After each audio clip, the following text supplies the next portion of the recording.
qui sont les favoris pour remplacer cet homme, donc Esteban Ocon, à l'issue de cette saison 2024 de Formule 1, puisqu'Esteban Ocon va quitter Alpine à l'issue de cette saison, officiellement ça a été annoncé, il faut donc déjà se tourner vers l'avenir pour Alpine, et qui va avoir le choix, mais peut-être pas les meilleurs choix, Bébuchou, mais ça c'est vrai que c'est intéressant de le noter.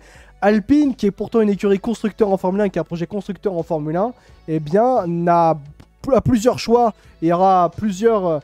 d'une certaine manière, options intéressantes, mais peut-être pas les plus intéressantes, pas des top pilotes. Aujourd'hui, on va dire ça ainsi, Baby Choum. Et ça, c'est plutôt intéressant, puisque le projet n'est plus attrayant du côté de chez Alpine. Non, il est clairement pas attrayant. Et là-dessus, ton choix de pilote, t'auras beau porter ton dévolu sur un top pilote, par exemple Carlos Sainz, hein, qui est sur le marché techniquement, donc il pourrait très bien aller chez Alpine. Mais je suis désolé, tu peux pas passer de Ferrari à un projet comme Alpine. Ouais. T'as l'impression, limite, sans connaître le projet Audi, Audi sera plus sérieux que le projet Alpine, tu vois. Ouais. Donc c'est dire, donc tu vois, ce genre de la trempe de Sainz, bah tu oublies. Ouais. Tu oublies totalement ce profil de pilote-là. Maintenant, t'avais montré le premier, justement, Valtteri Bottas. Ouais. Bah moi, mon avis sur Valtteri Bottas... va faire du surf en Australie, va faire des photoshoots dans le désert, mais enfin merci de ton passage en Formule 1, salut, bisous. Quoi, ce sera pas un apport phénoménal pour Alpine d'avoir Valtteri Bottas. Là, je vois ce que tu veux dire. Alors, je sais que t'es pas d'accord avec ça. En fait, alors oui et non, mais on avait commencé du coup par Carlos Sainz et c'est plutôt intéressant parce que Carlos Sainz, du coup, Alpine souhaiterait bien avoir Carlos Sainz. Je crois qu'ils ont même fait une offre selon certains médias. Mais en fait, comment vous dire, c'est comme si demain, j'allais dans Stade Brestois, mais ils sont en Ligue des Champions, mais c'est comme si demain Saint-Etienne disait je veux entrer dans la Super League. Très bien, mais la Super League veut pas de toi. Voilà. En fait, c'est juste que Carlos Sainz, Alpine veut de Carlos Sainz, mais Carlos Sainz ne veut pas d'Alpine. Parce qu'Alpine, aujourd'hui, n'est pas un projet attrayant. Est un projet en bazar, malheureusement, par rapport à des conséquences des années de mauvaise direction et de mauvaise gestion.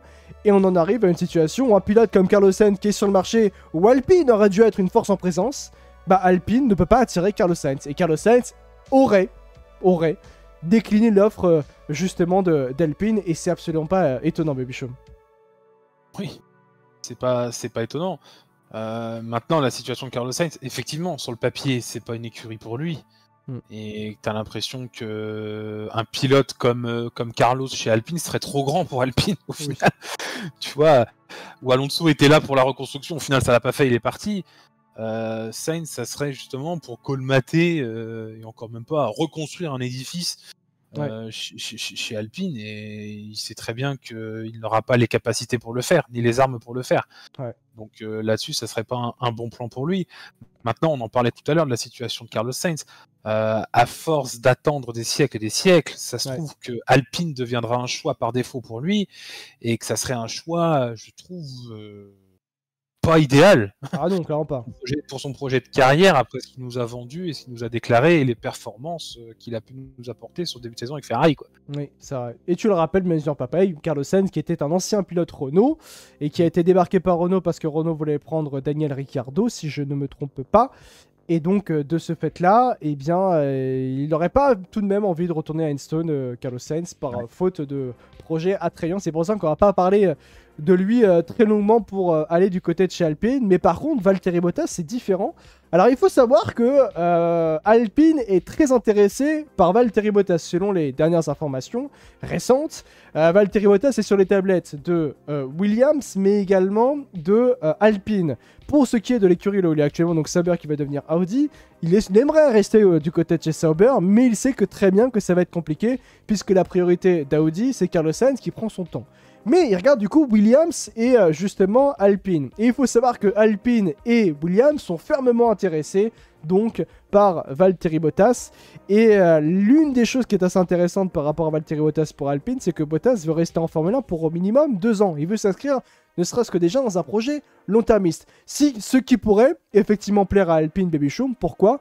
Parce qu'Alpine veut aussi de la stabilité, de la sérénité, surtout.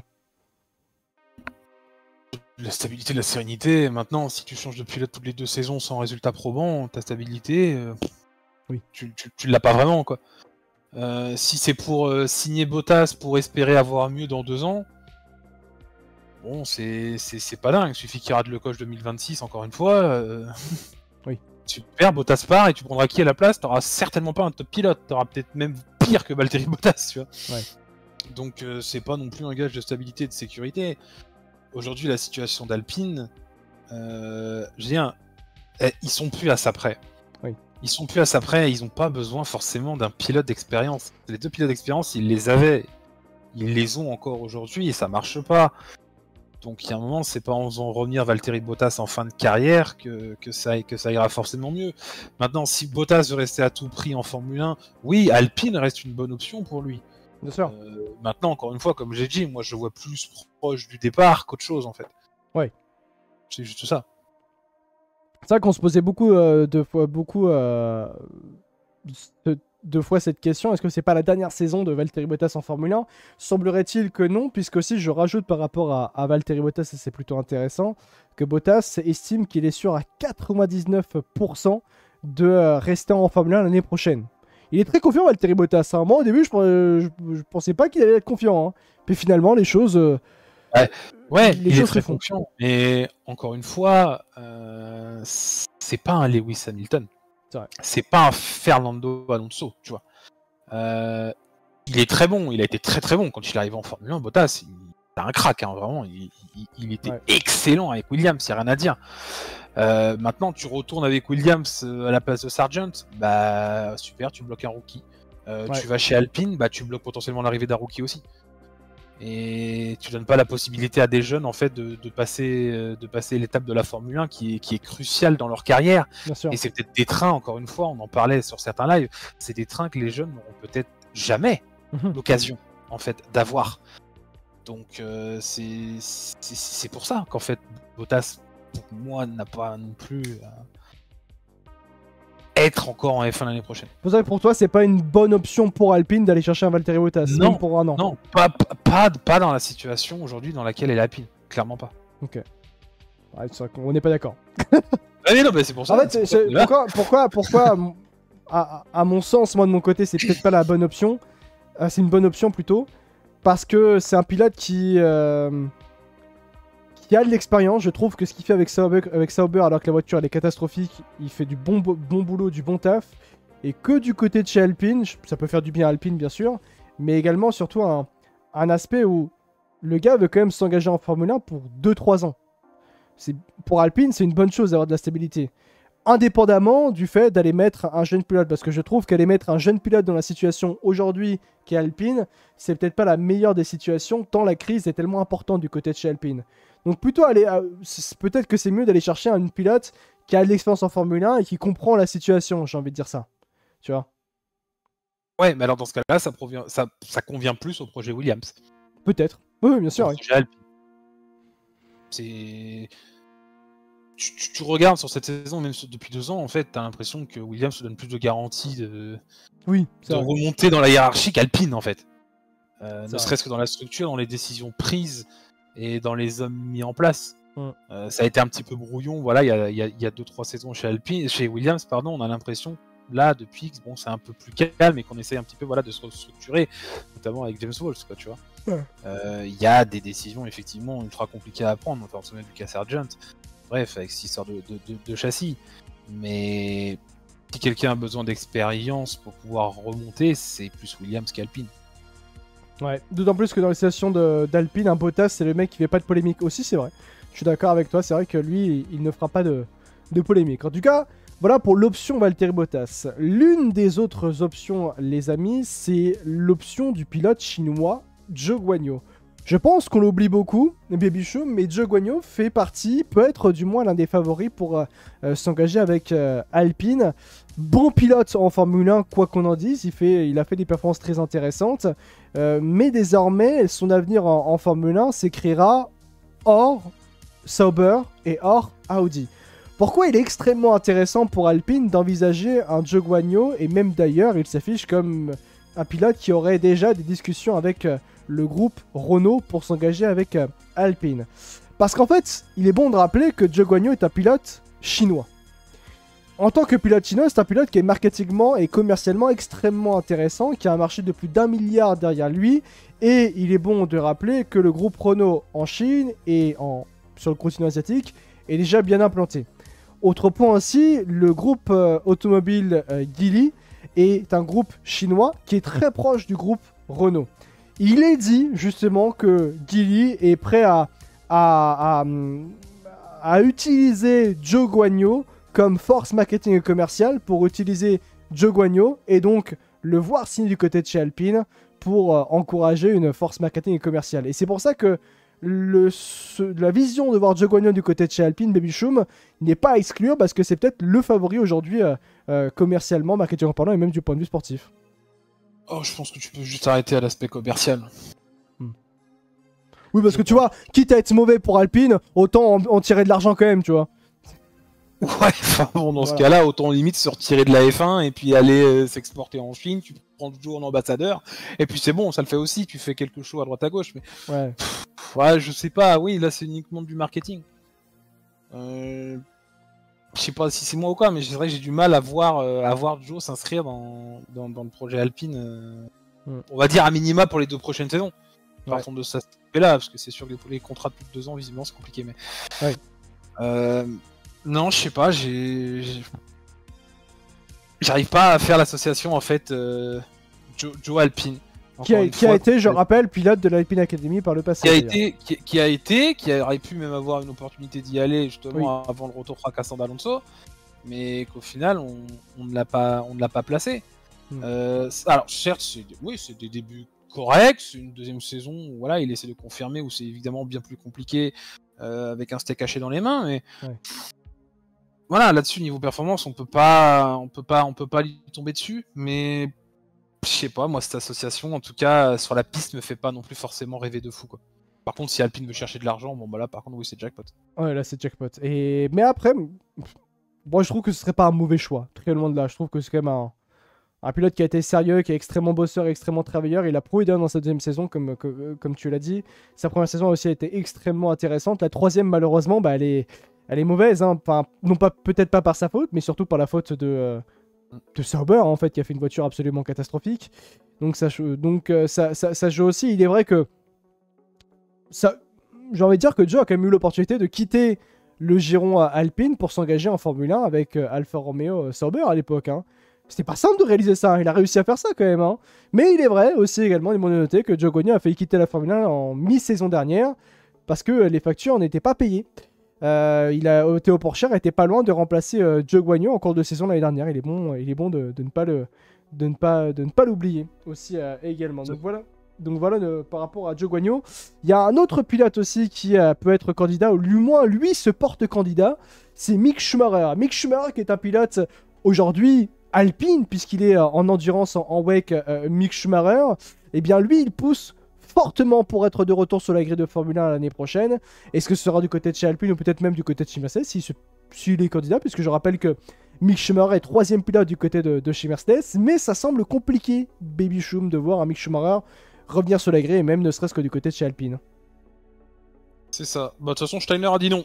Steiner a dit oulala, attention Alpine, faites pas ça, vous allez faire une connerie, il est tellement nul, de toute façon, que vous allez rien en tirer de Mick Schumacher. Je sais pas s'il a Gunther Steiner sur Mick Schumacher. Je sais pas non plus, mais il y a quelque chose, hein. Non, clairement, il y a un très gros problème entre Steiner et Mick, mais Mick, je sais pas. Mick, je sais pas. Il a, voilà, comme tu l'as dit, de toute façon, il a son programme endurance avec Alpine et je pense que ce sera pas plus mal pour lui d'y aller tout simplement et de foncer sur le projet endurance. Voilà, son passage chez As, de toute façon, lui a causé tellement de dégâts avec le shitstorm qui s'est pris que du coup, vaut mieux aller s'éclater en endurance plutôt que de venir se reprendre la tête chez Alpine, quoi. Tout ça en plus, si c'est pour encore aller faire des performances similaires avec Glass qu'il avait. Bon, c'est pas dingue. Il a un soutien effectivement indirect de la part d'Alpine, mais pas dans le projet Formule 1, tout simplement. Il a une chance forcément d'être en hypercar et voilà, qu'il la saisisse à fond et qu'il en profite. Mais c'est sûr que je le vois pas comme un candidat sérieux pour le second baquet. De toute façon, Mick Schumacher ne serait pas le premier choix d'Alpine en cas de départ. Bon, de toute façon, c'est fait. Mais Mick Schumacher ne serait pas le premier choix d'Alpine avec le départ d'Esteban Ocon. Alpine se concentre vers d'autres projets, mais on va en parler après. Le pilote allemand n'a également aucune chance de rejoindre Mercedes la saison prochaine, affirme le média allemand. Amos, et de son côté, Mick Schumacher a eu aussi des contacts avec l'équipe d'IndyCar Delcoin, qui avait donné sa chance à Romain Grosjean en 2021. Quand vous commencez à discuter avec des écuries d'IndyCar, c'est que ça sent pas bon pour vous. Voilà, c'est ça clairement. À savoir que pour la Formule 1, ça sera compliqué de revenir. On va dire ça. Ainsi, contact déjà terminé, nous dit Jérém. Voilà, par rapport à tout ça, mais il n'y en a plus en F1 pour moi, c'est sûr, nous dit Sacha dans le chat. C'est vrai que ça s'annonce compliqué. Mais du coup, Alpine se concentre sur son académie de jeunes pilotes et donc sur un pilote, à savoir Jack Doohan, tout de même, Baby Choum. Jack Doohan, je vais vous le trouver dans quelques instants, mais c'est vrai, Baby Choum, que Jack Doohan, c'est un pilote qui se montre peut-être comme étant le favori, finalement. Pour moi, il est plus qu'à considérer, en tout cas dans ce choix de pilote. Ouais. Comme j'arrête pas de le dire depuis tout à l'heure, de toute façon, Alpine n'a plus rien à espérer. Alpine est tombé tellement bien bas que c'est pas un pilote d'expérience que tu vas ramener dans l'écurie qui va faire que tu vas aller mieux. Là, c'est autant tenter le pari de la jeunesse. Le pilote d'expérience, tu l'as. T'as Pierre Gasly, c'est bon. Ouais. T'en as pas besoin de 36. Et le fait de mettre un rookie à sa place, à ses côtés, comme Jack Doohan, serait pas une énorme bêtise de la part d'Alpine. Ouais. Et enfin, ils mettraient un pilote de leur académie. Oui. En titulaire, après avoir loupé le coach Piastri, ça serait dommage qu'il nous refasse encore une fois la même bêtise. Ouais. En vrai, Jack Doohan est bon, mais il y a mieux chez les jeunes, quoi. Alors, c'est vrai qu'il y a mieux chez les jeunes, je suis d'accord, mais c'est un pilote de leur académie, comme tu l'as dit, Baby Choum. Jack Doohan a été... Est-ce qu'il a été champion F3, Jack Doohan? J'ai un doute là-dessus. Quel est le palmarès de Jack Doohan? Je vais vous retrouver ça rapidement. Jack Doohan, pour expliquer... Il est vice-champion de F3 en 2021 et 3ème du championnat de F2 l'an dernier avec 3 victoires pour Jack Doohan. Et il est même d'ailleurs dit qu'il est le favori donc du coup pour remplacer Esteban Ocon, Jack Doohan, tout en sachant que cette saison, il est en programme d'essai intensif avec Alpine où il pilote à travers le monde la 522. Après, honnêtement, je trouve que c'est pas le meilleur pilote de l'Alpine Academy. Le meilleur pilote de l'Alpine Academy à l'heure actuelle, il est français et c'est Victor Martins. Oui. Oui, j'ai hésité, mais oui, allez les bleus, ouais. Non mais c'est vrai, non mais je suis désolé. Ah, pour le coup, alors je suis d'accord. C'est juste que je fais le parallèle par rapport à Jack Doohan. Sachez que l'an dernier, Victor Martins fait une meilleure saison que Jack Doohan.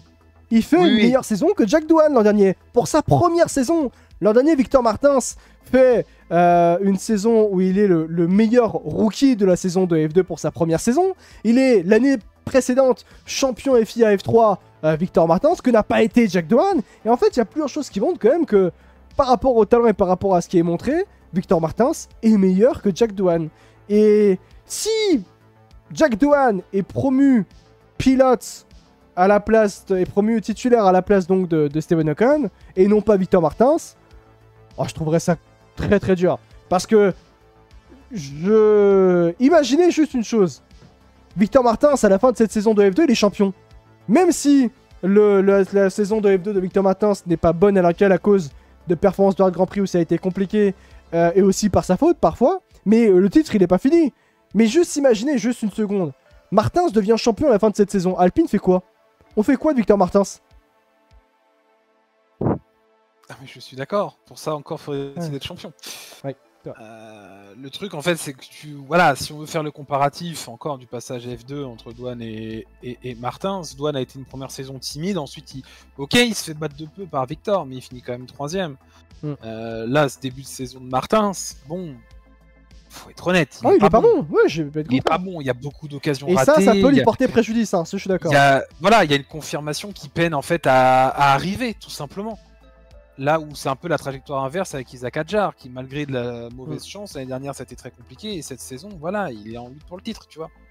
Et au final, on se dit que c'est à cette place-là qu'on attendait en fait Victor cette saison. Justement, une confirmation de la saison passée. Maintenant, voilà, il a des difficultés comme tout jeune pilote ont eu lors de leur première, deuxième ou troisième saison en fait en Formule 2, mais il va falloir en montrer plus quand même que ça. Je suis d'accord. Voilà, c'est pas parce que tu as fait une fois second en Formule 2 que ça doit assurément d'obtenir un baquet en Formule 1, même dans la situation d'Alpine, tu vois.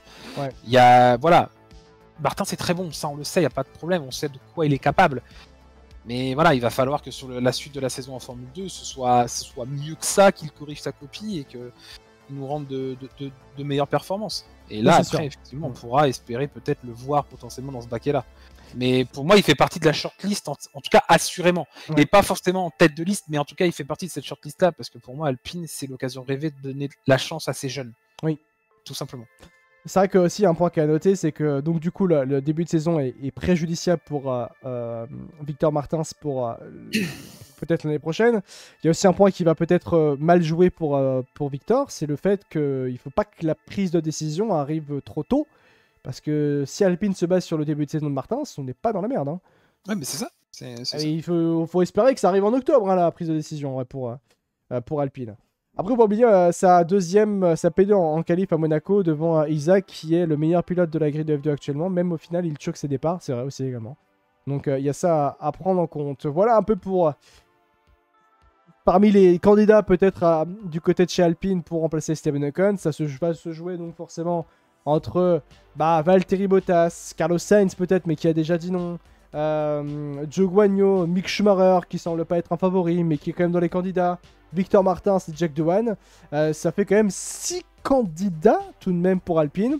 Mais c'est vrai, il est bon de le dire, c'est peut-être pas les meilleurs candidats. Parce que je dis ça en tant qu'Alpine qui est écurie constructeur en Formule 1. Et en tant qu'écurie constructeur en Formule 1, ils n'ont pas les meilleures options à leur disposition. Et ça, c'est très dommage pour Alpine, bien sûr, les amis.